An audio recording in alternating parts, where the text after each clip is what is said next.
Hey guys, it is Jouelzy, and it is time for a live pop start. I might be a little nervous about this. Like, oh my gosh.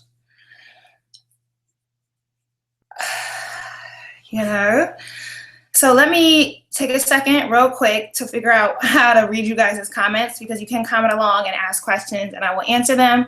This podcast is going to be for 30 minutes, so it will end at 8:36 my time, or 9:36, or if you're in the East Coast, on the West Coast, what is that? 6:36 p.m. And we are going to cover all the topics. I figured I would do a live one because it's been such a sad week. I'm in some of my feelings. And, I wanted to lighten the mood up a little bit and try something new. So let me find y'all comment section here. Oh, here it goes. Representing Raleigh. Hey. The BX, Chicago, Alabama, but currently in Kansas. New Orleans. Oh, you have my sister's name, Tatiana. Okay, but where's my actual stream? Google stay updating something, and it's always so different.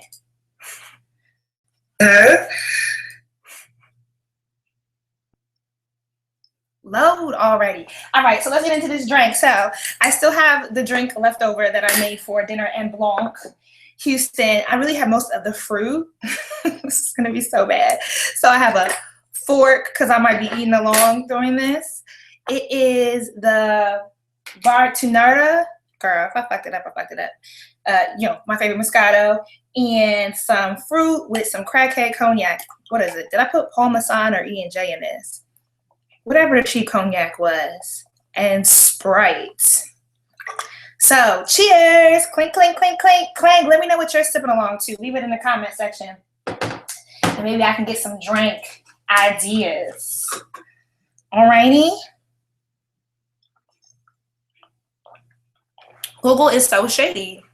It's saying only one person is watching right now, and it won't load the comments for me. Alrighty.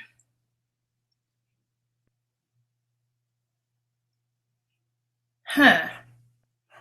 Can you guys hear me okay? It's saying something is wrong.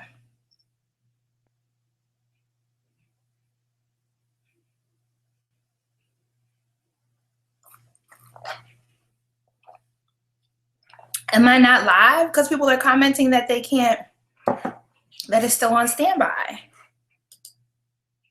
There it is. Oh no, it's just on a delay. That's why we recommend you use an audio stream bitrate of 18.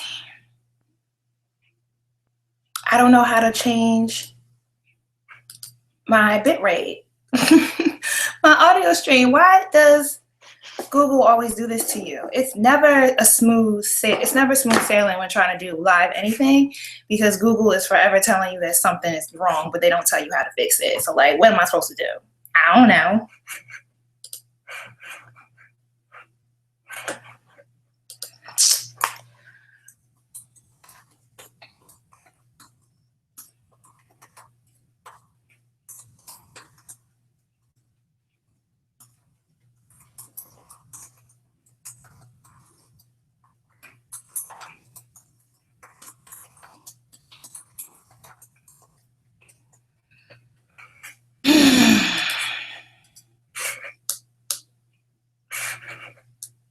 Okay, wait, can y'all see me now? Okay, look, the comments are on delay.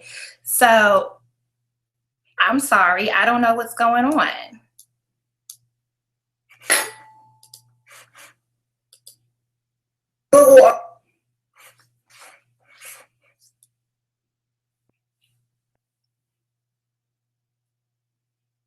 Okay, yes, I am reading no comments. Okay, we got it together. There's a slight delay, so I apologize if I fall back on things, but we got it together now. All right, so first up, a lot of people have been sending me, I can't see the comments, Kay. Thank you, I got it now. But a lot of people have been asking me to talk about Dominican Republic and the things that are going on with Haiti. Girl, I've been doing so many sad, dedicated videos that I finally that I just didn't want to do a whole video on it because I'm not that well versed on like the political history of the DR and Haiti. But obviously I'm not fucking with what's going on there. Like, hello, I have never gone to the DR, and I'm in the Nomadness Travel Tribe on Facebook, and there's been quite a few threads of people who are supposed to be going to DR in the coming weeks who are canceling their trips in protest, and I think that is an awesome idea. You know, I feel like Black people are the largest tourist group. Black Americans are the largest tourist group to the DR. Everybody has a friend that's been to Punta Cana, like, right? I have stuff pre-planned, but you can also leave comments about what you'd like me to talk about. But you know, I think if we kind of put our money where our mouth is, they will definitely rethink their positioning about relocating Dominicans of Haitian descent to Haiti. The one thing in like trying to research and find out more information about this is I don't really see a whole lot of Dominican people speaking up and out about it. They're either like a little quiet or they're kind of hesitant. Like, I don't see Dominicans being as vocal as I would like, at least the Dominicans that I know or are friends with on Facebook. Even within the groups that I'm on Facebook, when people bring it up, Dominicans kind of, you know, I don't know. It's just, maybe I don't know a lot. Maybe there's just, I don't know. I don't know how I'm supposed to feel about the lack of noise that I'm hearing from that community, but I feel like it could be a little more amplified. So there is that. But for those of you that didn't know, the DR passed a law sometime last year saying they were going to relocate the Haitians back to Haiti. Haiti's infrastructure is a hot mess currently. I don't know. I do know that their president is Mickey, the singer, still the president of Haiti. Girl, it's just not a good look. Like, they don't have the money or the funds to take that big of an influx of people at one time. And it's really just an issue of racism. Like, Haitians are Black. Dominicans tend to be Black and or fairer. And this, you know, this whole spectrum of colorism and the complexities that that has put on the society. And Dominicans that I know, like, you know, from living in New York, there is a really strong undercurrent of colorism in the community, and I don't know how poignantly it's being addressed. But I'm not Dominican. You know, you can holler at Monica Style Muse. She's Dominican, right? Ask her about it. Ask her what she said. She's Afro-Latina. You know, obviously I think it's wrong. I don't know, aside from asking the American government to say something about it, what else we can do. Or, you know, just not traveling there too. So there's that. Next topic. So Khalif Browder, I talked about him in my video on McKinney. I'm gonna get all the sad shit out the way and then y'all can say what else you want me to talk about.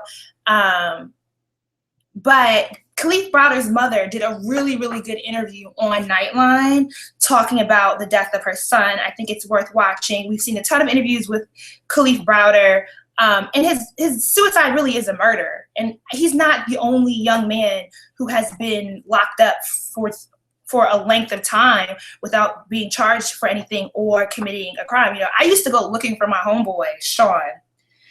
This nigga would go missing when I lived in Brooklyn, and like I would have to call Central Booking to see if he had got locked up, because they really will stop you, and if you don't have ID on you, put you in Central Booking and just lock you up. And if they lock you up on a Friday night, you're not getting out until Monday. So, you know, it's a real serious problem, and I think, you know, the more aware we are of it, the more, you know, we can impact the change, even if it's on a really local or small level, and go from there. Next. Okay, so I already did a whole video. I went to church this morning. I go to Hope City in Houston, Texas. I love Pastor Jeremy Foster. It's awesome. If you're looking for a church in Houston, you can definitely come to Hope City. It is a white pastor. It's a whole lot of white folk in the church, girl. But I really went to service, and I was like, if my man, Pastor Foster, does not talk about the Charleston shooting, I'm gonna have to find a new church. So he's doing this series on under pressure, talking about the different facets of pressure in your life. And so today was on anger and forgiveness. And girl, I was like, okay, this is a real interesting topic. You know, he could really tie Charleston into this somewhere. And my man, he did it. The last 10 minutes of the service, he not only addressed it, he said the 9 victims' names, but he directly said this is a matter of race. And we need to talk about race issues in America. So I was like, look, I might just have to go ahead and actually join the church now. Because he did that. And then he complimented me on my hair after. So I was like, yes. Shout out to Jeremy Foster. But Dylan Roof's friend. Here, let me see if I can pull it up on my computers. Dylan. You know, I keep wanting to like make a ill-placed joke about Dylan because of how Dylan spells his name. Ugh. Whatever. But this Negro, this foolish Negro here, if y'all haven't seen the interview, I linked it on my Facebook page. Oh, there you go. Can you see it? Can you see it? Look how cool this is. I got technologies and ish. This foolish Negro, he did an interview with the BBC talking about how he doesn't feel any different about Dylan after he committed the massacre that he did. He doesn't think he's racist because he's never been racist to him. And he really meant to go scoot up. The school is 3 miles up. First of all, there is no University of Charleston. There is a college 3 blocks away from where the massacre happened at. And if you hear your friend say, I'm going to shoot up anything, like, why would you not report it or tell someone else? Like, I want to know. I don't even know if I want to know what kind of drugs this child is doing. But he on something because his brain is fried like scrambled eggs. Like this Negro, I was just so over it. I was so thrilled when I watched the interview. So I posted it on my Facebook page and people were like, don't share it because he clearly got paid. This Negro ain't smart enough to collect no coin off of an interview. He's just dumb, like dumb as fuck. Like dumb people do exist like that. And clearly we see this. It's a shame, but I know people were saying I should have said the names of the victims in my video. So, you know, out of respect, I do not want to butcher their names. And I honestly cannot say it without like, you know, busting a thug tear. So, you know, this is me respectfully kind of, I don't know how else to put it. Like, I just don't want to mess up nobody's name or start crying here on camera. So, you know, I do feel like remembering their names is important. The New York Times has a great write-up about each of the 9 victims and their families and where they come from. And I will link that on my Facebook page. And once this video is done, this live stream is done, I'll have a link in the description box for you guys to check it out. All right, see, let's take this fuckwa up off my TV screen. Like, nigga, you're not even cute. Ugh. I'm so through. So next up, I watched the Game of Thrones finale later than the rest of y'all did because I was out. You know, I'm single, trying to mingle, trying to make some friends and ish. And so I was out last Sunday parlaying and missed the live showing of the finale Game of Thrones. And so my dumb behind checked Twitter before watching Game of Thrones, and it wasn't spoiled for me. We gotta get the bay up. Look at the bay. Can y'all see the wet and wavy bay? Is he even showing up right? Look at my wet and wavy bay, bruh. So nobody actually spoiled it for me, but y'all let me know that somebody was fitting to die. And like, girl, I don't know. It was kind of like, it was like almost a kill buzz for me because I knew somebody I liked was going to die. But Arya's scene with the faceless man, girl, that was too much suspense. I was sitting in the bed under the covers like, no, I can't watch this. I can't. Even her scene when she gouged the dude's eyes out, like, Arya's a real thug. She like a 4'11" thug, but she's a real thug.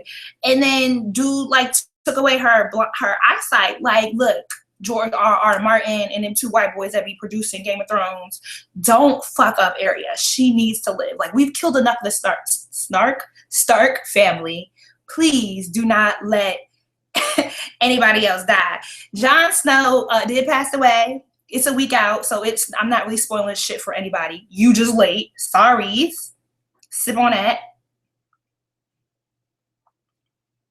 But like, the death scene was mad whack.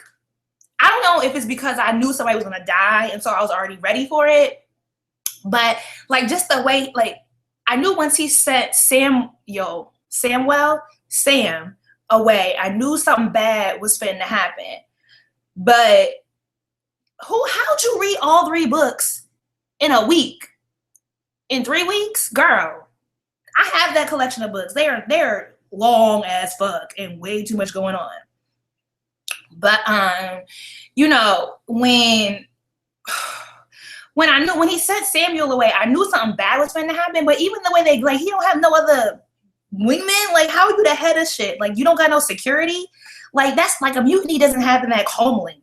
It was like traitor on a board, and then, you know, it was like when Omar got killed by Kennard in The Wire, but way less like I felt like that was more impactful. Like, this was just like, bruh, really just gonna stand there and take it? Like, you just killed a White Walker last week with the Valere. Like, come on. Come on. I don't like how you just gonna take it like that. I don't get it. Sansa jumped off the bridge with Theon. Theon back, I guess. Everybody that is in the Ramsay, the Bolton camp, look like they breath stank. Like, most of the people on the show look like they breath stank. Like, I don't know what they brushing their teeth with, but for whatever, the Bolton camp just look like extra fucking funky. Like, they just is nasty. Like, they don't bathe. Like, ew, like, just nah. And so I'm happy that Sansa can just run away and get some fresh and some cleanliness, because she couldn't have been bathing in shit that smelled good. They just look like ugh. But RIP to the Wet and Wavy Bay. Y'all asking what conditioner he used. I'm gonna go with the Shea Moisture Jamaican Black Castor Oil, because that ish be leaving your deep conditioner. He deep conditions on a weekly basis. That ish be leaving smoothies. Oh, it be leaving my coils leaving smooth. So John got to be real good with the Jamaican Black Castor Oil Shea Moisture Deep Conditioner. Get you some. I don't know. You think John is gonna come back? So we just gonna spoil shit. Sorries. So when the Red Wedding happened last season, which is when Robb Stark and his baby mamas and his mother was murdered at the hands of the Bolton family during the wedding, in the books, Mama Stark comes back as like a ghost. I don't know. She comes back as something sort of mystical, and basically seeks revenge on the people that have harmed her family. So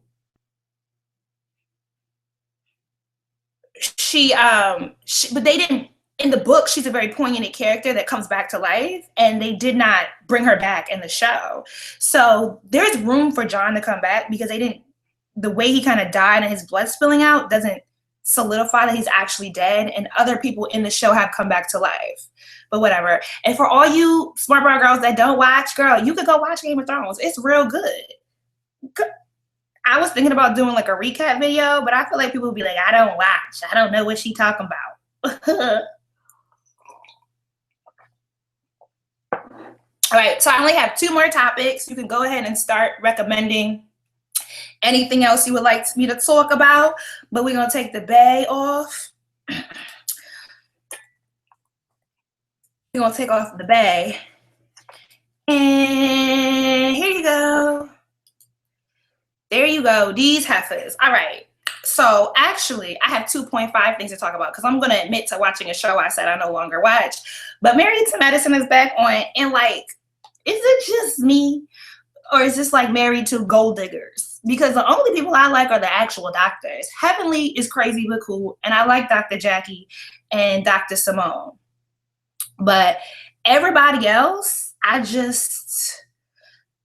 just insufferable. Like, I cannot deal with any of these women. And they have like the pettiest of the dumbest drama. And Quad be having them hard ass weaves in her head. Like, girl, you can't think that possibly looks like an ounce of your real hair. But Quad, her website is Quad Stays Busy. Girl, you so full of shit. Go ahead. And her man ain't got an ounce of bass in his voice. Like, I know you married him just for the coin. That's why you're not trying to have no kids with him. You only there for the lifestyle. Try again, sweetie. Speaking of ratchet television shows, so I may or may not have watched a few episodes of Love and Hip Hop Atlanta, but can we talk about Young Jock?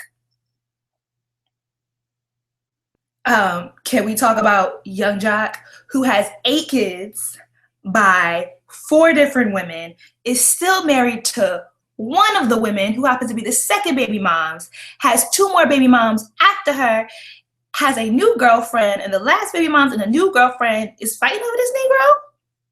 Like, are we that desperate out here? Is it real? Is it that serious? I mean, like, what? And when you want to talk about dumb, it's just like dumb as fuck. That is all, like, I feel like, and Married to Medicine is just as bad because Toya's dumb. She dumb and broke, which ain't, girl, what you doing with that? And then these women with Young Jock are just dumb and, like, not attractive. So stop it. Like, you're fighting over dick that's been shared around by everyone. Like, I could go sit on it if I wanted to. Leave it alone, girl. It ain't even worth it. All right. Oh, last up, we got to put this on the screen, though. This one, before I talk about it. Yes, this is my last planned topic. Girl, because I got all my life and my edges might have been snatched with it, too. I was like, damn, let me go do an extra workout. Where's my folder at? Shit. Let's talk about it, though. Let's talk about it, though. Let's get it up here. Do you see this? That is somebody's 61-year-old mother slaying down. So Tina Knowles is on the cover of the most recent Ebony magazine, girl. And I just, ooh, Jesus. Let's sip to that, y'all. Take a sip for Miss Tina Knowles. I might even have to eat some fruit with that one because these, If you want to fight over something, fight over Tina Knowles. People are trying to claim she has plastic surgery. Even if, you know, you can pull up an older picture of Tina Knowles. She doesn't look the same as she did when she was younger. She looks like she has aged. She just has aged very gracefully. And she looks amazing. Her cover with the hair, girl, I tried to curl my hair like that and it was an epic fail. I was like trying to get my life. But she's just out here slaying and having good sex. I hope she have some good morning sex, girl. Wake up and put a little in your walk. I'm happy for you, girl. Yes. All right, so let me see what y'all are talking about because that was all I really had planned. And see if y'all have something for me to say. Girl, I know the STDs that are coming up off of Young Jock. Ugh. Before you even get to an STD, vaginosis is real in the streets. Have your pussy smelling like tuna fish. That is not cute at all. You need to know what keep that pH balance and not be sleeping with no hoe ass Negro. Tacky Toya, y'all are foolish. Okay, so yes, I was nominated for Curl Box Vlogger of the Year. They emailed me about it. How do I feel about it? Like, thank you. How did I get here? That was really my reaction. I was like, oh, really? People stay pulling the worst pictures of me though. Like, come on, I have better selfies on Instagram than that. You're gonna have all the other vloggers with the fresh selfie pictures and I'm on here looking dry, but whatever. I appreciate it. Thank you for the nomination.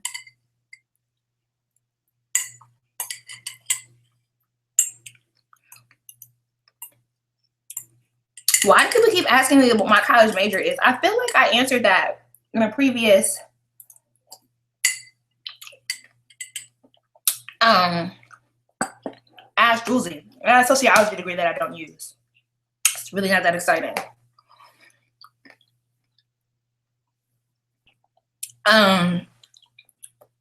So Lupe Fiasco trying to discuss white supremacy after defending Igloo, Australia. You know, are we still buying Lupe albums though? Lupe's been angry since like forever. He on some other ish. I don't even pay him no mind. Like, I'm good. Okay, so I don't know what Mitt Romney's comments were about taking down the Confederate flag, but in my video on Charleston, I already said fuck Nikki Haley. And for those of you who don't know, Nikki Haley is a governor of South Carolina. She is Indian and she changed her name Europeanized her name and kind of pretty much has denounced most of her Indian heritage. And you're a woman of color sitting in an office that has a Confederate flag flying outside of it. Like, that is just wild. And she doesn't see anything wrong with it. So I don't even care what Mitt Romney really to say about it because he's not relevant in my playbook. I need Nikki Haley to actually say something about it. One of the state senators, Lindsey Graham, was saying that he doesn't want to take the flag down because it's up there to empower Bubba. Really, sir? Really? Ugh. For those who don't know what the Confederate flag is, it was the flag representing the South, the Confederacy during the Civil War, which was not just about the freeing of slaves, but a large part of it was the freeing of slaves. And the southern states succeeded from the northern states wanting to be able to keep, their laws in place. And one of those major laws was having slaves. So the Confederacy kind of speaks to white supremacy. It speaks towards an era of slavery and the demeaning of Black people in America. Oh, Romney said the flag should come down. I mean, but why are we shocked and surprised that a white man gets it? Like, it should be regular. Like, I'm really kind of over applauding white people for like getting race. It's like, okay, thank you. Next. Who else gets it? Like, come on, because you all should be getting it. Oh, yes. So Bobby Jindal in Louisiana, who's just a hot bowl of messiness, is the governor of Louisiana. He also denied his Indianness and Americanized his name. And he's even worse than Nikki Haley. The three states that are probably doing the worst in the United States are Mississippi, Louisiana, and South Carolina.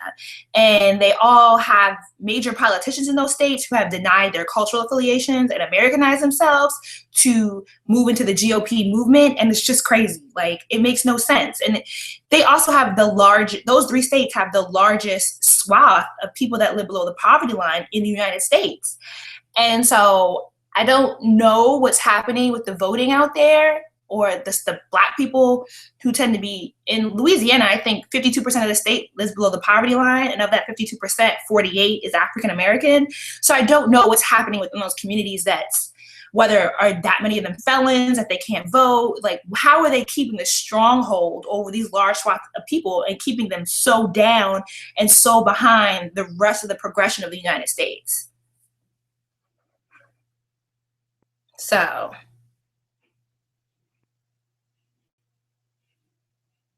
Romney gets it because he's not up for election. That would be true. So, the politicians that have responded to Charleston, I don't personally feel like Obama's statement was weak. I don't know what Obama can do to change racism and these things that are happening, because they are happening on the state level.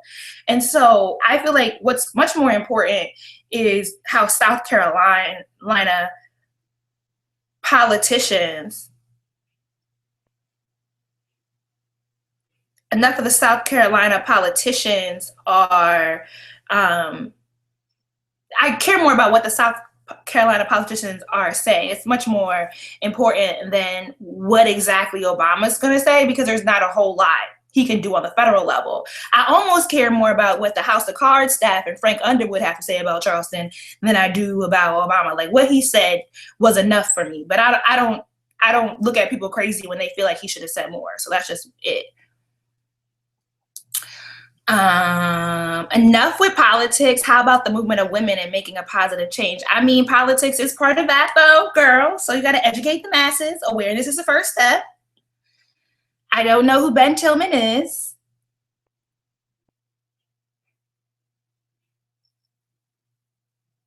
Sharon Carpenter wins as a Black journalist, but she's Indian white. I don't even know who that is. Is she relevant to me? She not paying my bills.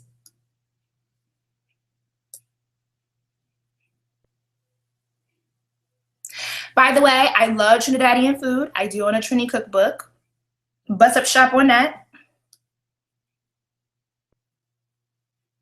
Little Mama's sausage song. So, you know what's interesting about that? A lot of my New Yorker friends and like old school hip hop friends love that song.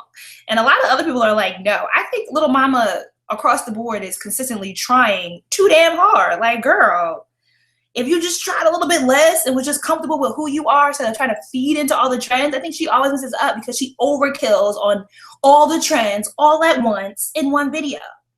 But I didn't hate it, but I listened to it once and then closed the tab and moved on with my life.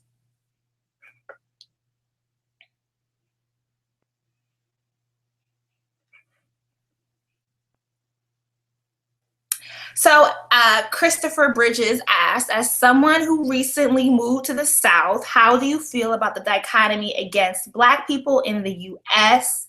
I constantly argue with friends who feel like their neck of the woods is more progressive. I mean, but the East Coast is way more progressive than the South, even like beyond a political level. On a community level, my biggest gripe with Houston has been that there is no sense of community here. And I think one, that's because it's Southern and it's a very big city. Like, you're driving 20 minutes to get anywhere. And so Houston loves a good town center. Every major depot in Houston has a town center. So I live near Pearland, and there's a Pearland town center. So literally all the restaurants that my friend gets that lives on the other side of Houston near Memorial City are all here in Pearland. So there's no reason for me to drive over to where she's at to do something when I have it right here. But on the flip side, Houston has an amazing job market. And I think people don't really need to network or have a sense of community to get ahead here. And so it's just like, you meet people and it's like, well, do you not want to meet new people? Are you happy with your social life here? And they're just unbothered about it. There's just no kind of, and I think that in the long run hurts the abilities of organizations here and progression. Like, I was talking to the president of the Urban League Young Professionals, and I'm like, I've been to y'all events and no, it's not that many people coming out. And if it's a big city and that many Black professionals are here, you should have larger numbers. And they have all the excuses about, well, we're okay with where we're at. I'm like, well, if you're okay with 40 people coming to your event, then hands up. Like, all right, good. But I'm saying in New York, in DC, in these East Coast cities, there's much more community involvement and a sense of community, a sense of pride in being active in these organizations, that people come out for more things. Now, there isn't a unified sense of community. Nobody can convince me of that. Nah, I don't believe it. People have their own like friendship circles here, and that's cool. But people usually meet people through their family, through their church, and through their job. And outside of that, there's not a whole lot of cross-cultural. And there's a very big split in Houston on the college level, between Nigerians and Black Americans. There's a very strong line right down the middle. And you say something to Nigerians, they've been, no, it's not true. You say that to Black people, and they're like, yeah, girl, I know, but whatever. And it's just, on the East Coast, it's not like that at all. And it allows things to progress a lot quicker. So that's just that. Yes, girl, I deleted Tinder because I'm looking for a real relationship, and Tinder is just, it's a time filler, and it was a waste of my time.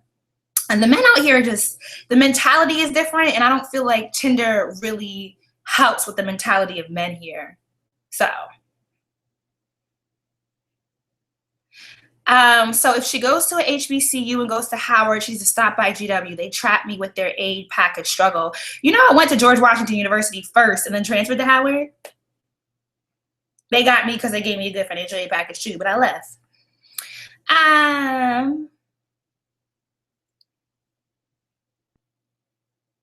Would I have a meet and greet in Houston? Absolutely not. Nope. No. Producing events takes a lot of time and money, and getting sponsorships, and then trying to promote and get people to come out and appreciate your time. I would love to love you guys, so I will not be producing my own meet and greet. No.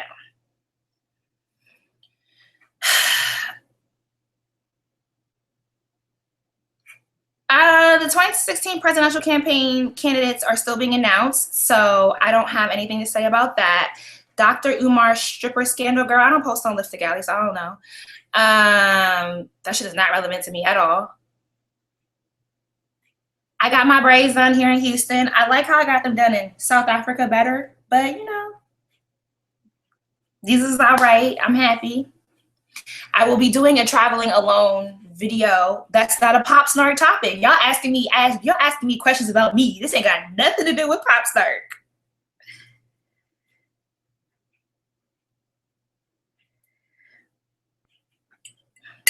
I am trying to put together a college tour, FYI. We'll see if that happens. So Louis Farrakhan did speak about with the Breakfast Club. I have like ethical issues with Louis Farrakhan, and that interview was too damn long, girl. Like, I'm sorry. I failed as a Black intellectual because I watched like 5 minutes of it and I was like, okay, I'm good. Bye.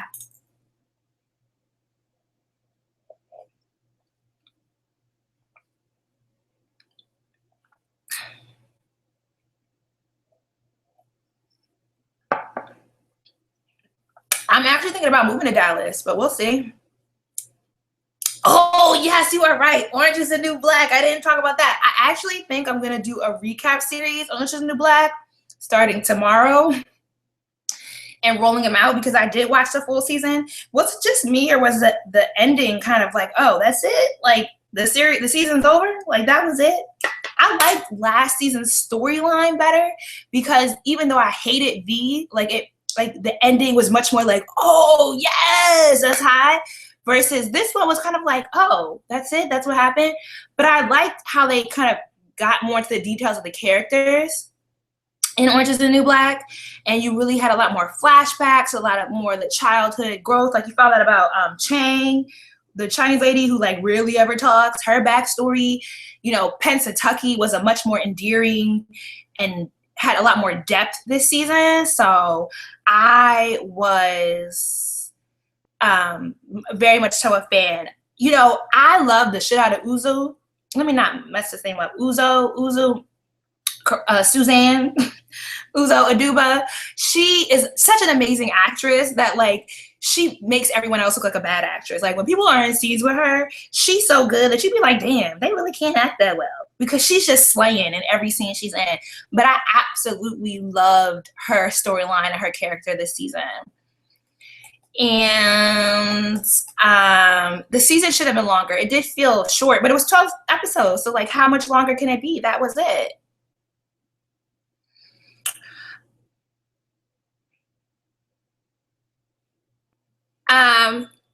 Okay, so this is gonna slow down. So we have 3 minutes left and I'm going to log off because it's getting long. And you know my pop snarks are always less than 20 minutes. And this is way past 20 minutes. So I'm gonna fire answer these last questions. Can you make a video about choosing a partner for a single woman?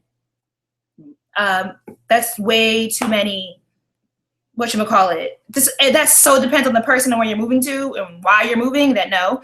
What advice would you give someone who wants to join a D9? I've already said I absolutely positively do not talk about joining a D9 because Google is a real thing. And if you're trying to be a Delta anyway, you can't. I was underwhelmed with, I didn't think it was boring per se. That's not me being rude though. That's factual. There's a moratorium on intake. Shout out to Paulette. I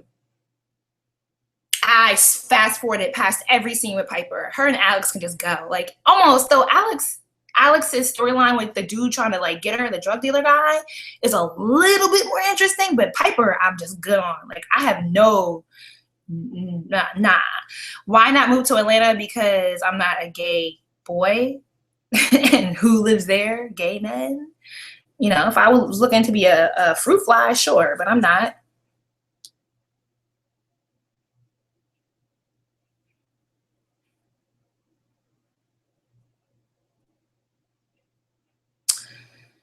I didn't think Ruby Rose was irrelevant to Orange is the New Black. I just didn't. She's just, I mean, I get the appeal because she's really nice to look at and she's pretty. I don't think she's a good actress though, but I wasn't particularly, I mean, I don't like Piper's character anyway, so anyone associated with Piper is just kind of like I'm good on this. Houston is the most diverse city in the United States of America, statistically speaking. However, the diversity is very different from northeastern cities where people tend to intersect on some wavelengths.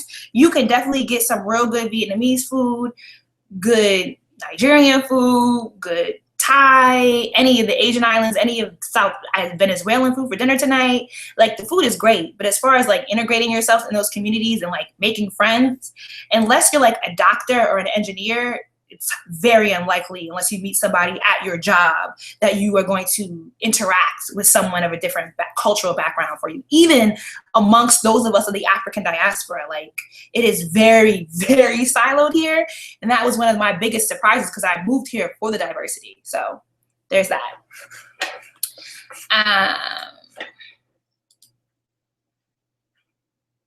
1 minute left, and then we logging off. Yeah. Ooh, zoo. Okay. Oh, yeah. Smart Brown Girl shirts are currently on hold because a person that was making them moved to Ghana. And my team of people that were managing that, you know, might have made a misstep. And so we put the shop on hold, because I'm really big on integrity, and I need to get the shirts out that are already ordered before we sell any more shirts. So those who have been asking about the shirts, we're not stopped officially. We're just trying to get everyone who's already ordered the right quality of shirt first. It's a whole lot of work, girl. Talking about relationships with Black women. I run a Smart Brown Girl movement, and I'm in a sorority. I love Black women. Duh. I already talked about Game of Thrones for like 10 minutes.